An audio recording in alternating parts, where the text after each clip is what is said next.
Kashmir conflict has shaped South Asian geopolitics for more than 7 decades. The struggle between India and Pakistan over the territory has led to multiple wars, and the area is now one of the most militarized in the world. India and Pakistan are once again on the brink of all-out war, but to understand the present tensions, you need to go back in time. Let's rewind to 1947.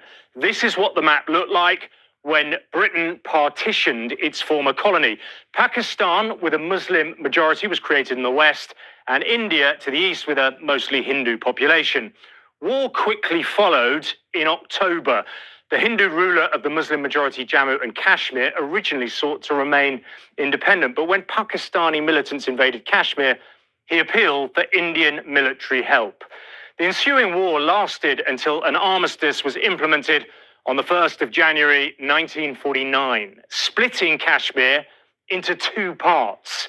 Tensions continued, though, with the Second Indo-Pakistan War in 1965, again over a border dispute. And the last conflict in 1999, but by this point, both countries had gained atomic weapons, raising fears of a nuclear confrontation. Since then, both sides have continued to face off over Kashmir, with accusations of Pakistani support for terrorists, something Islamabad denies. The Mumbai attack was by far the most devastating, known inside India as its 9/11. In 2008, 166 people were killed over 4 days when 10 heavily armed gunmen arrived by sea from Pakistan, unleashing a coordinated wave of terror. The latest confrontation began 2 weeks ago after another barbaric terror attack, this time in India-administered Kashmir. A popular tourist destination was targeted, 26 people killed. One assailant reportedly told a survivor, "Go tell this to Prime Minister Modi." The calculated targeting of tourists appeared designed to provoke a strong Indian response. The attack was blamed on a group calling itself the Resistance Front, and it has links to Lashkar-e-Taiba, the same organization behind the Mumbai attacks. India has long claimed LET is used as a proxy, something Pakistan denies. It says New Delhi has failed to show any evidence of complicity. India says its response has been measured and is not escalatory. But by striking compounds in the Pakistani heartland of Punjab, it's not being seen that way by Islamabad. Pakistan is calling the airstrikes an act of war. The main worry for the world and the region are the nuclear missiles aimed at each other. Pakistan has around 170 and India has 164. But even if the tensions are dialed down, as we've seen throughout the history, the underlying causes of the Kashmir dispute, steeped in unresolved colonial legacy, will remain and could break out at any time.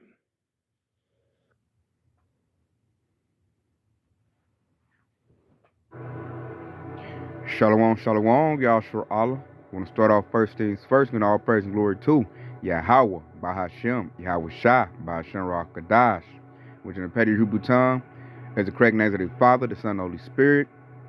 Double honors to the Apostle Elders of Great Millstone, and shalom to you sister brothers living this truth, and shalom to you brothers and sisters that's listening and studying to show yourselves approved. Shalom. It's going to be a quick little watchman lesson, Yahshua, a real quick one. I just want to put it out there that there's another war that started.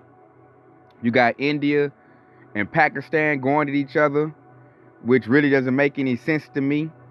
But when you dig deeper into it, it kind of does. I believe through the Spirit, don't quote me on this, but I believe through the Spirit that Esau is using India as a proxy to attack Pakistan. I think maybe Pakistan didn't want to do what Babylon the Great, which is America, told them to do. And so they're going to use India, because India seemed like a bunch of coon sambos. I notice India wants to be like America. I don't even understand why they're in BRICS. You know, China and Russia better watch them real close, because they got a lot of American ties. And I believe through the Spirit that they're being used as a proxy. And this only furthers that we told you World War III was going to happen. If one thing quiets down, something else going to pick up. Esau can't be quiet. When I say Esau, I'm talking about the so-called white man. He has to start some mess and get everybody distracted with that while he try to fix the mess he done made. That's what Esau got to do, because he's really doing really bad over in Babylon the Great America. So they got this going apart, fighting over resources or whatever it is. And then to really black my claim up, you know, you got Redacted. Democracy of I ain't watched, but Redacted is saying that the CIA is behind the attack. And who's the CIA owned by? Babylon Great America. So I'm going to put that in the comment section. I don't have time to watch it. I ain't watched it. But usually listening to Edomites irritates me. So I'll let y'all listen to it. I can't listen to no Edomites for no hour long. I can't do it. I'll put it in the comment section. Y'all can watch it. Put in the comments. Let me know what they had to say about it. But it just proves, like, when I first seen that happened, I just automatically assumed Esau had something to do with it. And then lo and behold, here go Redacted talking about the CIA was behind it, because it don't make no sense. They're the same. They're about like the same type of people attacking each other. I'm like, why? Why are you attacking each other? You know, prophecy's sake. And Esau got something to do with it. Some way, somehow. I promise you he got something to do with it. So let's get to the scriptures. Because everybody thought stuff was going to die down, go back to normal. No, it's not. Things are only going to intensify in Babylon the Great. You know, around the world, should I say. So this is Matthew. And I'm going to start at 24 and 6. And it says, and ye shall hear of wars and rumors of wars. And this is a new one. Who'd have thought India versus Pakistan? Who'd have thought that? It says, see that ye be not troubled, for all these things must come to pass, but the end is not yet. Verse 7, for nation shall rise against nation, and kingdom against kingdom. And there should be famines, pestilence, and earthquakes in diverse places.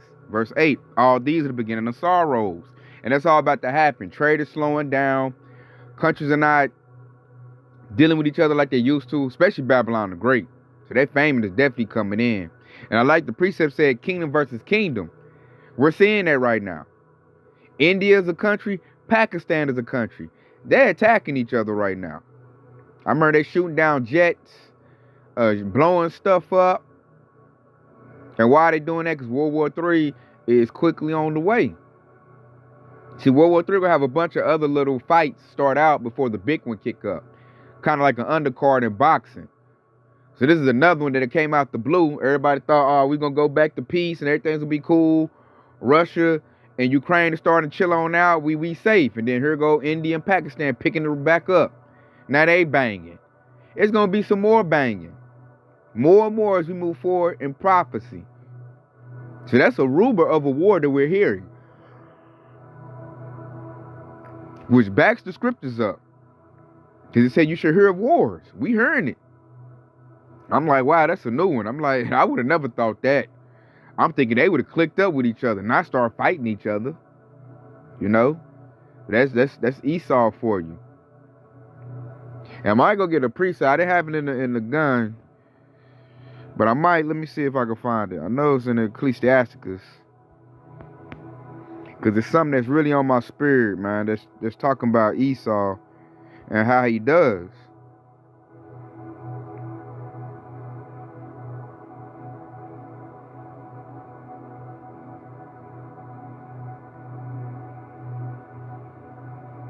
Because they talk about if you find, you know, the structure, you should find him there first.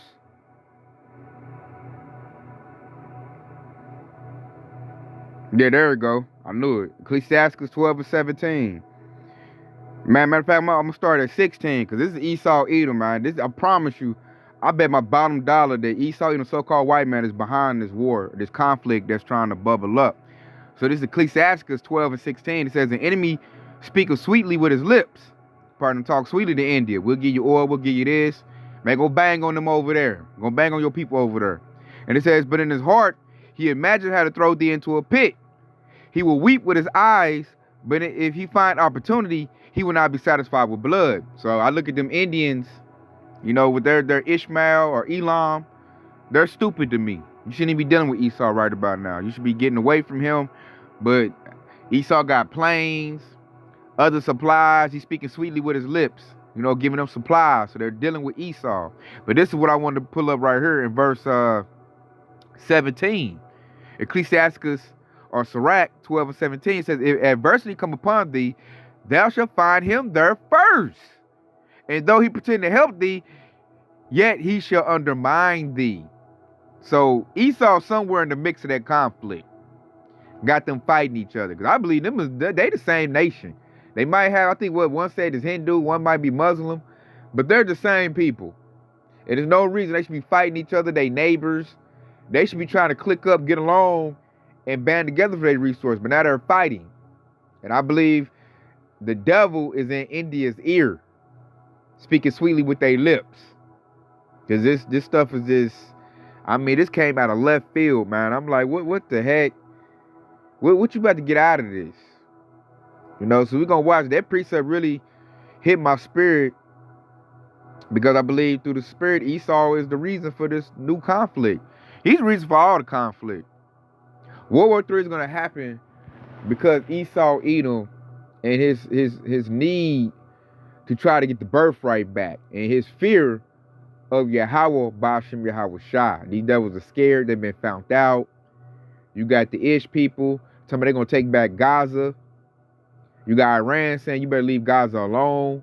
I'm waiting on that war to pop off. That's going to be the big one. You know, but while they bickering back and forth, you got other countries done joined up, and now they fighting. They shooting missiles at each other. And it's going to be some more countries. We'll just see who's next to bang with each other. You know, like the precept said, man, we're going to see wars and rumors of wars. And that's all we getting right now. I mean, it's just back to back. Now there's a new war. You got India versus Pakistan. How crazy is that? So I'm going to leave off this right here because it's not going to die down. It's already going to keep building up until we get to this right here. And that MOTB has to roll out before this climaxes. Because that's what's going to make all those nuclear missiles get shot off. The Lord said I would burn the earth and destroy it with fire this second time. Because it's so filthy. And that fire is going to be that thermonuclear fire that comes out of these missiles when they're shot from one end of the earth to the other. So this is Revelation 11 and 14. It says the second woe is past, and behold, the third woe cometh quickly. So our Bible predicted 3 world wars. We've already had one, we already had 2. The Lord said the second woe is past. You know, it's that world war. Second one is gone. Third one coming up, but the third one going to be bad. Because they're going to just launch off all their missiles at the climax of it. Nobody going to want to take an L. They're going to unload all the nuclear arsenal. And what we're saying, India got nuclear missiles too. So these countries, they're going to unload. So it's best to be in this truth to where the Lord can beam you up in a chariot, which the world ignorantly calls a UFO, where you'll be preserved from this destruction that's about to come about. Because that's surely what's about to happen. And before that happens, you got to beat the MOTB. You know, they're working on that right now. I think Elon Musk got his 3rd or 4th patient on trial right now. And I'm like, they telling the public it's the 3rd and 4th trial. You know, he probably implanted like over hundreds of people.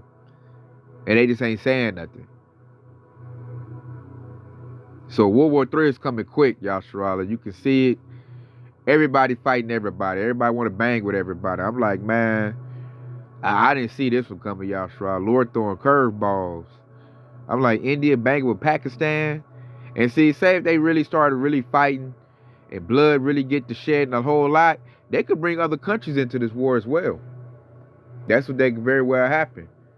So I'm going to definitely keep my eye on it, Yasharala. Y'all can watch that redacted episode. Man, if anybody can stomach it, let me know what you think in the comments. And I might, you know, do a part 2 to this. Because that's interesting. Like, as soon as I thought Esau had something to do with it, here go another YouTube channel talking about the CIA did it. So if you really think about it, Yashua, that's a terrorist attack.